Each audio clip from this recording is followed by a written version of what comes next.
lo voy a mostrar un poquito, vamos a hacer, lo divido yo en dos secciones. La voy a dividir en un poco así, un súper repaso, así diciéndole, chicos, estudien esto, chicos, estudien aquello. Casi no es una clase teórica, como les digo, porque si no, pues esto ya lo han hablado, ¿no? En su clase, y si es que ya tienen más dudas allá, o sea, al respecto del tema, si no me puedo explayar tanto como ustedes quisieran, pues me pueden hablar al privado y yo se las voy a responder en el transcurso de la noche. Eh, y al final de este Zoom, pues vamos a resolver algunas preguntas que les hice, ¿no? Aparte que yo hacía antes, para cuando era virtual, digamos, unas preguntas que yo hacía ahí. Obviamente que se las puedo pasar, ¿por qué? Porque de esa ya no se van a ocupar, ¿no? Pero más o menos un pantallazo de cómo podrían ser las preguntas, pero obviamente nunca se van a repetir. Entonces empecemos. El primer tema que vendría a ser infecciones de vías respiratorias superiores, ya se saben los objetivos, siempre se han sabido, por ejemplo, las localizaciones, hay localizaciones arriba, superiores a la tráquea, perdón, superiores a la laringe e inferiores a la laringe, que viene a ser un órgano, cual nos dice, ah, estas son respiratorias superiores y estas son respiratorias inferiores. Ya saben que siempre, como aquí ven, el contacto mayormente, si bien no es directo, puede ser también indirecto de igual manera. La mayoría de las infecciones de tracto respiratorio pues se produce por inhalación de aerosoles. Exactamente por eso se lo dice, el mecanismo es inhalatorio, inhalación de aerosoles, vía aérea, exacto. Mecanismo inhalatorio por vía aérea. Siempre saben cómo es el mecanismo, la vía de transmisión, tienen que darse cuenta, ¿no? Ahí están las diferentes infecciones que se pueden procurar, ¿no? Otitis, laringitis, faringitis, pilotitis, sinusitis, difteria, que son las diferentes bacterias que me la causan. Hay mecanismos de protección. Si hay algún mecanismo patógeno, también va a haber un mecanismo de protección ante alguna infección. En el caso, por ejemplo, yo siempre sé decir, digamos, todo el respiratorio superior, pues tiene mucus, o sea, el moco, tiene mocos y tiene vibrisas se le dicen, vibrisas, que vienen a ser, ¿qué? Estos vibrisas. Estos vibrisas pues vienen a ser los pelitos de la nariz, exactamente. Ustedes siempre tienen que saber ante toda infección, ante toda vía de infección, pues siempre también tiene que tener mecanismos de protección. En el caso de vías respiratorias superiores, pues tienen los pelitos en la nariz, ¿no? Los que nosotros encontramos acá, son pelitos ahí en la nariz que encontramos, que es donde, por eso se produce, también se llena de moco, ¿no? ¿Por qué? Porque cualquier bacteria, cualquier microorganismo, pues antes de entrar a nuestro organismo, pues si es inhalatorio, por ejemplo, se quedan ahí en los pelitos de la nariz impregnados porque no van a pasar. Para eso es un mecanismo de defensa. El moco igual es un mecanismo de defensa, porque ahí se adhieren todas estas partículas. Otro mecanismo de defensa, pues que también tenemos, es el epitelio respiratorio, que era ciliado, ¿no? Si se acordarán, estratificado ciliado, pseudoestratificado ciliado, con células caliciformes, como se sabe nombrar, ¿no? Porque esos cilios, cuando hay microorganismos así que quieren ir pasando de poquito a poquito a poquito, pues llega un momento donde los cilios lo adhieren, las células caliciformes lo convierten en muquito y pues obviamente con los cilios lo arrastran para afuera, afuera, afuera, afuera. Hay dos maneras, una que la va a arrastrar hacia arriba hasta que se expulsa obviamente en forma de moco donde saldría la nariz, u otro que se dice que esto lo arrastra a través de los cilios a la parte del esófago y es como que los bota. ¿Y dónde los va a botar? Los va a botar al ácido clorhídrico. Entonces, obviamente, si lo bota el ácido clorhídrico, pues todos estos microorganismos se van a morir. ¿Por qué? Porque también el ácido clorhídrico pues viene a ser un mecanismo de protección de igual manera. Por eso tiene que ser acidez. Cuando eso ya está básico, pues ya destruye este mecanismo de protección. Son algunos mecanismos de protección pues, que estamos viendo ahorita, ¿no? Ahí están las infecciones a nivel de vías respiratorias inferiores. El diagnóstico etiológico se puede contaminar con número. Ok, está bien, muy bien. Esto no sé cómo le habrán enseñado los auxiliares. Siempre hubo una discrepancia, más la que yo siempre recomiendo, porque para. Esto es toma de muestra, ¿no? Tienen que saber cómo se toma la muestra. Exacto, es acá. Se utiliza un baja lengua y se utilizar un hisopo, ¿no? En el caso más común de tracto respiratorio superior, pues es la famosa faringitis. Y si hablamos de un caso bacteriano, que es nuestra materia, pues vamos a saber que la parte de la orofaringe, aquí la parte posterior de la orofaringe, pues va a estar llena de pus. Así que este baja lengua, perdón, este hisopo va a querer ir a tomar una muestrita de ese pus, de esa materia purulenta entre las amígdalas, entre los pilares amigdalinos. Ese es su objetivo. Obviamente el baja lengua, para bajar la lengua, decimos, ah, que diga el paciente, ¿no? Para que se abran todos estos pilares. Una vez ya viendo, pues encontramos la parte purulenta y sacamos un pedacito pequeñito ahí, nada más. Pero lo interesante, ¿no? Era lo que siempre se les recomienda a los pacientes en este caso, es lavarse los dientes. Algunos discrepamos de esa posición, otros dicen que no se deben lavar. Yo sí recomiendo lavarse los dientes, digamos, porque tenemos que barrer la flora que se encuentra ahí, no la flora saprófita en todo caso, y dejar la flora patógena, obviamente. Es la famosa secreción faríngea, si es en un tracto respiratorio superior, o el material purulento en el caso de una faringitis en todo caso. Después esto creo que sí se añadió a la guía este año, que viene a ser lo famoso modificación de McIsaac, que se llama los criterios de Centor, ¿no? Los criterios de Centor, donde se van a encontrar fiebre mayor a 38 grados, ausencia de tos, adenopatías cervicales anteriores, exudado amigdalar, diferentes patologías, ¿no? La edad igual es un gran factor en los cuales los puntos nos va a decir, es una identificación, ¿no? Pequeñita, digamos, bueno, no una identificación, sino como que una prevalencia, un diagnóstico presuntuoso a que puede ser una faringitis bacteriana en todo caso. Como ven ahí, se necesita un estudio microbiológico, otros pueden ser que no necesiten y demás. Esos son los criterios del centro. Tiene que tener en cuenta esto, ¿no? Fiebre mayor de 38 grados, ausencia de tos, adenopatías cervicales anteriores, el exudado amigdalar. La edad también es muy primordial en esto. Cuando es de niño, pues es mucho más común que le produzca una infección bacteriana, porque si no es bacteriana, pues también puede ser viral en todo caso. Ahí están los criterios centrales. Ese es el exudado amigdalino purulento que se hacen en las amígdalas, como dicen, ¿no? Las adenopatías cervicales, la ausencia de tos, la fiebre mayor a 38 grados. Ahí están, esos son, bueno, esto se realiza cuando van a estar en algún, ¿cómo se puede decir? En semiología ya lo van a aprender mejor, ¿no? Esto es la palpación de los ganglios inflamados. Se empieza por la parte preauricular, retroauricular, occipital, los ganglios tonsilares, la parte submandibular, submentoniano y ya las cadenas cervicales, las anteriores, las posteriores, superficiales profundas y las supraclaviculares en todo caso. Esa es la forma en la que se nota, porque siempre se coloca esta imagen, porque esta imagen pues nos da la diferencia de una faringitis bacteriana y una faringitis viral. Las faringitis virales de esta manera son como puntitos, son petequias a nivel de la orofaringe, a nivel de la pared de esta misma, mientras que la otra pues son blanquitos, en los pilares amigdalinos pues se encuentra material purulento que es esta parte blanca, donde yo voy a meter mi algodoncito, bueno, mi hisopo, para sacar la materia, ¿no? Y llevarla al microbiólogo. Esto es lo que ustedes hicieron, ¿no? En su guía. Eso tranquilamente ya verán ustedes sus auxiliares si es que algunas veces los añaden, no añaden, las preguntas del cuestionario, ¿no? Si es que las añaden, ya las han resuelto en el libro y es solo leerlas, ¿no? Ahí como ustedes saben, en el oído medio, en los senos paranasales, en la laringe, pues no existe bacterias, es área estéril. En las demás partes, como ser la boca, la faringe, la nariz, el oído externo, pues sí existe ciertas bacterias que me pueden producir infecciones. Lo mismo ahí están, ¿no? Los diferentes agentes etiológicos de diferentes enfermedades.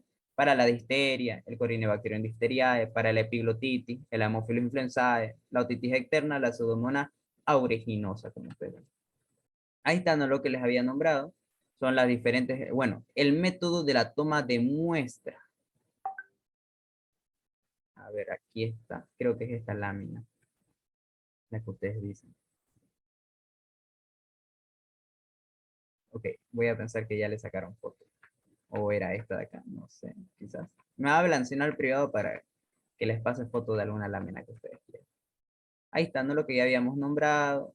El hisopo, le dice al paciente que haga A y demás. Esto, digamos, era una diapositiva que la ocupé para distinguir, ¿no? Esto, pero es más microbiólogo. El microbiólogo, pues una vez que tome la muestra, se le da la famoso paso de identificación, ¿no? Que si es catalasa positivo, si es catalasa negativo, si hay una hemólisis, hay que ver, ¿no? Mayormente que demostrar en esto. Clasificación, los casos clínicos, ahorita vamos a resolver más casos clínicos, estos son casos clínicos que han hecho, ¿no? En su guía. Esto, importante las recomendaciones, ¿no? Mayormente se le pide que vayan ayunas, que se enjuague la boca con agua y pues no tomar antibióticos. No tomar antibióticos porque obviamente va a inhibir el antibiótico que usted va a tomar y cuando vaya a tomar la muestra, pues aunque haya material purulento, pues no va a aparecer la bacteria porque ya está muerta. Enjuagar la boca en H2O, obviamente en agua se lo enjuaga la boca porque necesitamos tener una flora, las aprófitas, sacarla y solo que se quede la patógena. E ir en ayunos de igual manera, ¿por qué? ¿Por qué ir en ayunas? Porque usted pues no ha comido nada todo el día. Porque si usted va a las 1, 2 de la tarde, pues puede ser que ya haya comido y obviamente esos alimentos incluso van a contaminar lo que viene a ser la muestra. Ya saben, el examen solicitado, en este caso cuando viene a ser una infección de tracto respiratorio superior, la muestra de secreción faríngea, el examen para solicitado es el cultivo de secreción faríngea, leucocitos obviamente tienen que estar más de 10 porque eso me va a dar un indicio de infección. Los eritrocitos pueden estar 0, mayormente 1, siempre hay uno y otro. Las células epiteliales escasas, está bien, porque si son abundantes, pues me da pronóstico que es una muestra mal tomada. Mayormente las enfermedades de faringitis producida por cocos positivos, ¿no? En este caso, el Streptococcus pyogenes. Tratamiento de elección, una penicilina. Y lo que viene a ser la parte de su esta. Ahí está, otro caso, este era un caso de difteria, si no estoy mal. Esta difteria respiratoria. Eso ya son casos que han resuelto en su clase, ¿no? Faringitis viral. Ahí está, por ejemplo, un cuadro que yo lo saqué del CTO, donde se demuestra la diferencia entre una faringitis estreptocócica y una faringitis vírica, ¿no? La edad típica, por ejemplo, estreptocócica puede ser de 5 a 15 años. Como habíamos visto los criterios de Centor, pues le da un punto extra si es que está en ese tipo de edad, ¿no? La vírica, pues puede ser en niño, puede ser adulto, puede ser en viejito, de cualquier. La estacionalidad, pues la estreptocócica es todo el año. La vírica es en otoño-invierno. ¿Por qué? Por el hacinamiento. Hasta incluso eso es importante en los casos clínicos. Dice hacinamiento, dice ya es muy distinto, ¿no? A lo que puede ser. Mm. Presentación brusca, la estreptocócica, la vírica es más progresiva, va de poco en poco. La tos es escasa, ausencia de tos incluso hay en la bacteriana. En la vírica, pues mayormente hay tos, es importante, es irritativa. La fiebre en la bacteriana, pues es elevada, como ustedes vieron, fiebre elevada mayor de 38,5 grados como criterio de Centor. En el otro, en la vírica es febrícula, ¿no? No es tan alta, 37,6, 37,7, 37,5, incluso puede estar normal. Las adenopatías grandes, hay adenopatías, el exudado es abundante, en la vírica no hay exudado. Otro hallazgo la impresión hay una enantema petequial en paladar blando, un síntoma gripal ausente, mientras que en la vírica obviamente hay, que viene a ser algo más rinorrea, así como cuando se le cae el moco, ¿no? Y otros síntomas ya, pues, no son muy comunes, ¿no? El exantema escarlatiniforme y no escarlatiniforme. El cuestionario, ahí esta es una diapositiva en la que yo coloqué, en la cual se presenta los diferentes tipos de faringitis, ¿no? Este es un faringitis, por ejemplo, bacteriana y bacteriana, ¿no? Vemos ahí todo de blanco en la parte amigdalina. Esto es, bueno, estos son los cocos y bacilos gram positivos. Esto es una difteria respiratoria porque es esta famosa placa que está bien pegada a la lengua que cuando se la quiere sacar pues puede producir un paso de hemorragia en todo caso. Y esta era una foto que yo saqué hace bastante tiempo. Es la diferencia, ¿no? Bueno, yo hago mi diagnóstico diferencial en esta, ¿no? La infección bacteriana por Clostridium difteriae, por Corynebacterium, perdón, Corynebacterium difteriae, que es una pseudomembrana blanquecina a nivel de la lengua y a nivel del orofaringe. En la faringitis viral, pues es roja, es rojiza, eritematosa la cara posterior de esta orofaringe. Y en la bacteriana, pues es llenita de pus. Y siempre hay un diagnóstico especial que también se la hace, pero esto es muy común en pacientes con VIH-Sida, que es la candidiasis oral, ¿no? Que es el famoso Maggot, que se lo conoce. Esa vendría a ser el primer temita hacia los grandes rasgos. Ahora vamos a tocar el segundo tema y luego ya nos vamos a pasar a lo de resolución de preguntas. Infecciones respiratorias de vías aéreas inferiores. Aquí lo importante es saber lo de la neumonía, ¿no? Esto es un cuadro bastante interesante porque hay que saber, aquí está, son estériles, obviamente. Eh, exacto, este cuadrito yo les puedo decir, digamos, que puede ser uno de los más importantes, o bueno, esta parte de la guía, ¿no? Donde hay que saber cuáles son las más importantes. Por ejemplo, siempre se le pregunta, o bueno, es lo que siempre se sabe decir en casos clínicos, la bacteria más importante o la bacteria más común en casos de NAC, que NAC significa neumonía adquirida en la comunidad, pueden hacer el Streptococcus pneumoniae. Siempre para hacer un diagnóstico diferencial en estas dos, pues en el caso clínico dice, la madre se olvidó del carnet de vacuna, del carnet de vacuna del niño. ¿Por qué? Porque la hemofilia influenzae cubre, ¿no? En la vacuna pentavalente, pero si es que estamos pendientes que no lo cumplió, pues puede ser. Hay más pronóstico a que su neumonía pues sea causada por una hemofilia influenzae.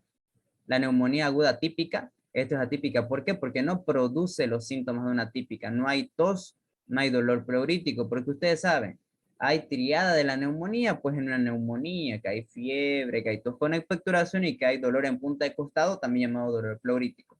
En la neumonía aguda atípica, o sea que no es común, pues no hay eso, no hay dolor de punta de costado, no hay nada de eso, no hay ni tos, no presenta esos casos. Hay que saber cuáles son los agentes etiológicos más comunes en eso. Y la neumonía adquirida nosocomial, ¿no? O la intrahospitalaria, pues la más común, pues siempre viene a ser la Klebsiella pneumoniae. La Klebsiella pneumoniae o el Mycoplasma pneumoniae de igual manera. Cualquiera de los dos siempre son los más comunes en producirse, en este caso. También tenemos las neumonías crónicas, como ser la de tuberculosis. La tuberculosis y estos dos tipos de neumonía también son muy comunes cuando en el caso clínico les va a decir paciente con VIH-Sida. Estas son, no decir oportunistas, pero se agravan ante los pacientes de VIH-Sida. Neumonías aspirativas. La neumonía aspirativa es otro cuento, ¿no? Las neumonías aspirativas mayormente como ser Staphylococcus aureus, Streptococcus pyrrhida, Bacillus gram negativos. ¿Por qué? ¿De dónde sacamos esta conclusión? Porque en este caso, por ejemplo, la neumonía aspirativa, pues viene de lo que viene a ser la parte de la boca, ¿no? En la boca también nosotros tenemos cierta flora, como ser este Staphylococcus aureus. Esto mayormente, ¿qué es lo que pasa? En pacientes anestesiados o intubados. ¿Por qué? Porque estos inhalan sus propias secreciones, pueden pasarse y esa secreción, pues bucal, pues presente este tipo de bacterias. Por eso se llama aspirativa, se puede broncoaspirar. Por eso siempre, ¿cuál es lo bueno, cuál es lo malo, cuál es lo que estamos rigurosos a fijarnos bien? Es cuando un paciente está anestesiado, pues que esté bien anestesiado y tenerlo en una buena posición o estar aspirando todas esas secreciones. ¿Por qué? Porque puede broncoaspirarse el paciente. Puede ser que las bacterias que caigan en esa parte de la cavidad bucal, pues se pueden diseminar a otros tractos. Esto es otra cosa. Pacientes inmunocomprometidos también, ¿no? Los cuales hay la alteración de la inmunidad humoral o la inmunidad celular, como ser parásitos, pueden ser, el más común, pues el Pneumocystis jirovecii, cual ataca también en pacientes de VIH-Sida, ¿no? Aparte de la tuberculosis, o también otro parásito que le da una diseminación, pues, bueno, Pneumocystis jirovecii, antes llamado Pneumocystis carinii, se llamaba antiguamente. Y son diferentes, ¿no? Casos clínicos que ya lo habíamos visto, ahorita le voy a mostrar más, la triada de la neumonía, los casos clínicos que ya habían visto con sus auxiliares. Ahorita vamos a avanzar más casos clínicos. ¿De esto para qué? Si ya lo hemos visto, bueno, lo han visto con sus auxiliares, ¿no? Y los mismos. Ahí está, este cuadro también es muy importante. La neumonía típica, pues presenta esos síntomas, ¿no? Presenta fiebre, tos con expectoración, dolor en punta de costado, también llamado dolor pleurítico. No esperen también que se les coloque en el caso clínico dolor en punta de costado. Puede ser que le llamen dolor pleurítico. Escalofríos, crepitantes, soplo tubárico, son los diferentes signos y síntomas para una neumonía típica. Y lo importante, en una radiografía se va a demostrar un patrón lobar, o sea, va a atacar a todo un lóbulo pulmonar. Los agentes etiológicos comunes, el Streptococcus pneumoniae y la Haemophilus influenzae. En la neumonía atípica, o sea, más allá, más fuera, lo que no es típico en una neumonía, pues hay febrícula, una pequeña fiebre, tos sin expectoración, o sea, tos seca, hiperemia faríngea, o sea, la parte eritematosa en la piel, en la orofaringe, ¿no? Donde hay varios puntitos, eso es hiperemia faríngea. Molestias osteomusculares, miren, incluso tienen dolor de huesos, artralgias, mialgia, cosas que eso les pudiera hacer pensar a ustedes, o por lo menos a mí me hiciera pensar, que en un caso de dengue quizás, porque tiene dolor de cuerpo, dolor de articulaciones y demás. Y presentes de paciente crepitantes y sibilancias, presenta así como un silbido a la auscultación. Y el patrón de radiografía pues viene a ser un patrón intersticial. Los agentes etiológicos común de este, el más común pues viene a ser el Mycoplasma pneumoniae. Ya otro puede ser la Clamidia pneumoniae y la Legionella pneumófila. O incluso hay otro que se llama la fiebre de los legionarios. En el caso de una, este era, o por ejemplo, este es otra, que se llama clasificación de Fine, esta que yo la añado, digamos, en mi diapositiva, más no se la usa comúnmente, porque como ustedes habrán visto, el curso 65 que es, vamos ahorita a mostrarlo, pues es mucho más específico y más fácil y más rápido. Porque en esto, miren cuántas cosas tenemos que demostrar, que si tiene neoplasia, que si tiene hepatopatía, que si tiene insuficiencia cardíaca, que si tiene accidente cerebrovascular, nefropatía y muchísimas cosas más. Esto pues no es algo rápido. Si yo necesito algo rápido, voy a acudir al curso 65. Este pues presenta varios parámetros que hace que sea bastante tedioso y bastante largo. Por eso no se ocupa mucho en la escala de Fine. Se utiliza mayormente el curso 65, donde el curve tiene representación de cada letra, confusion, el nitrógeno ureico en sangre, la parte respiratoria, presión arterial, las respiraciones por minuto y la edad, ¿no? Eso viene en inglés, ¿no? Está la sigla, ¿no? Del curso 65, confusion, la parte respiratoria y la parte de blood pressure en todo caso. Ahí está, ¿no? Confusion, uremia, respiración, presión arterial, donde aquí está, esta es una imagen que me gusta más que todo, ¿no? Donde se tiene que hacer el seguimiento. Esto es más que todo ya para neumonía, o sea, sí se dice que tiene neumonía, pero hay que ver la gravedad de la neumonía, porque como ustedes ven acá, si es 0 puntos ambulatorio, se lo puede tener de aquí para allá al paciente, se lo puede tratar en casa. Si tiene 2 puntos, pues un manejo intrahospitalario. Si tiene 3 puntos, considerar que entre a cuidados intensivos. Y si es pues que tiene 4 o 5 puntos, que entre yo sí a cuidados intensivos. Esta es una diapositiva que yo sé colocarlo, que la coloco, ¿no? Porque estos son los diferentes tipos de neumonía producidos por diferentes tipos de bacterias. Por ejemplo, la Klebsiella pneumoniae mayormente produce neumonía. Este es un patrón de neumonía, un patrón lobar, pero este patrón lobar está considerado en los extremos, o sea, en la parte superior mayormente se da la neumonía causada por Klebsiella pneumoniae. En el caso, por ejemplo, aquí como dice un neumococo, el neumococo viene a ser un Streptococcus pneumoniae. Mayormente su patrón lobar es en la parte inferior, la Klebsiella es en parte superior, o sea, en el ápice, y un Streptococcus puede ser abajo. Ya luego viene a ser esta tuberculosis, la tuberculosis que es un patrón miliar, así como granos de arroz, migajas de pan, les exacto, como migajas de pan, les dicen. Perdón, como migajas de pan ahí, como ustedes verán. Ahí es el patrón de tuberculosis. Después vemos el Staphylococcus aureus, que es en patrón algodonado, se le denomina, porque aquí ven como algodoncito, algodoncito. Todo ese patrón de neumonía, pero en forma de algodones. La varicela, que igual es muy similar a esto, miren. Y el micoplasma, así como espumita en todo caso. Periliar, sobre todo, porque está a nivel del hilo pulmonar. Son los diferentes patrones. ¿Qué es curso 65? El curso 65, respondiendo a la pregunta de la compañera, Julián, es el pronóstico, no es la escala que se utiliza para ver la gravedad de neumonía del paciente. Exactamente el CUR, como les digo, es una escala para ver el riesgo o la gravedad de neumonía en la cual vamos a presentar el paciente. Ya CUR tiene su significado, la C de confusión, la U de urea, en sangre obviamente, la R de respiraciones, la B de blood, que está en inglés, que significa sangre, en este caso presión sanguínea, solo para neumonía, exacto. Solo se utiliza para neumonía, como ustedes ven aquí, dice, para estratificación de riesgo y manejo de NAC, o sea, de neumonía adquirida en la comunidad. No me dice exactamente, por ejemplo, esta escala no me va a decir, ¿sabes qué? Tu paciente tiene neumonía por Streptococcus pneumoniae, o neumonía por Klebsiella, o neumonía por micoplasma, o neumonía por tuberculosis. No, no me dice qué bacteria es, pero sí me dice que tiene neumonía y qué tan grave es su caso. Esa es la diferencia de esto. Espero que se haya entendido. Si no, me avisan. Y esto obviamente son cositas, son tips, ¿no? Que yo siempre sé recomendar ahí. Varias cositas interesantes en el caso de neumonía, pero no nos vamos a tardar mucho. Excelente. Vámonos a infecciones de piel. Si es que se acaba el Zoom, pueden, al mismo link, chicos, no va a cambiar, es el mismo link. Infecciones de tracto de piel, ¿no? La piel, definiciones de piel, características generales, impético, furúnculo, estas ya son enfermedades, ¿no?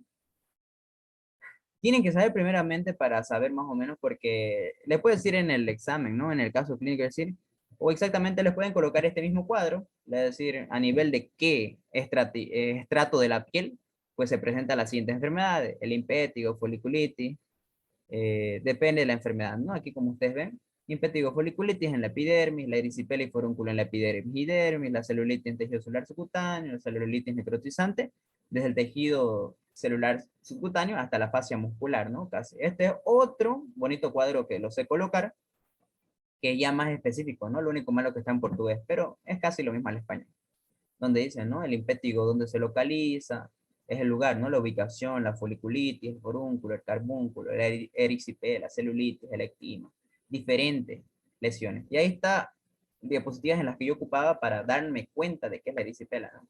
La erisipela, por ejemplo, este es un caso bastante muy específico en erisipela, donde son bordes definidos, eritematosos, una placa grande, eritematosa grande, con bordes definidos, rojiza. Incluso se lo conoce a esto como el signo de la cáscara de naranja, se lo conoce, porque es brillante esta cosa. Es muy brillante. Ya otros libros lo conocen como fuego de San Antonio, ¿no? Mayormente esto se localiza, por no decir en el 100% de los casos, pues en miembros inferiores, específicamente en la pierna se localiza, como ustedes ven, esos son los casos de erisipela. Pero lo interesante, hay que saber también cuáles son las diferencias de erisipela con la celulitis, como ustedes ven ahí. La celulitis, por ejemplo, está producida por el Staphylococcus aureus, la erisipela por el Streptococcus. Eh,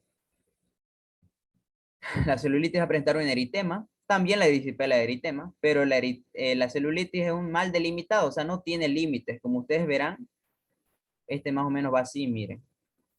No tiene un límite. Mientras que esto, como hubieran visto en la anterior, pues esto va así como si fuera una forma cuadrangular. Aquí no se nota tan claro, pero en la anterior diapositiva, como ustedes habían visto, pues sí se presenta. Miren, ahí vieron, es bien definido sus límites o sus bordes de esta lesión. Son muy definidos, esa es otra diferencia, ¿no?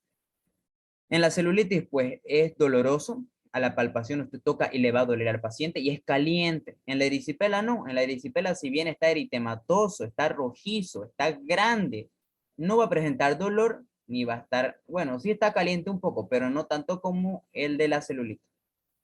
Ya obviamente puede estar acompañado de otros signos y síntomas como ser linfedema, estasis venosa y la piña pedis, que son lesiones complicadas, ¿no? Complicaciones de...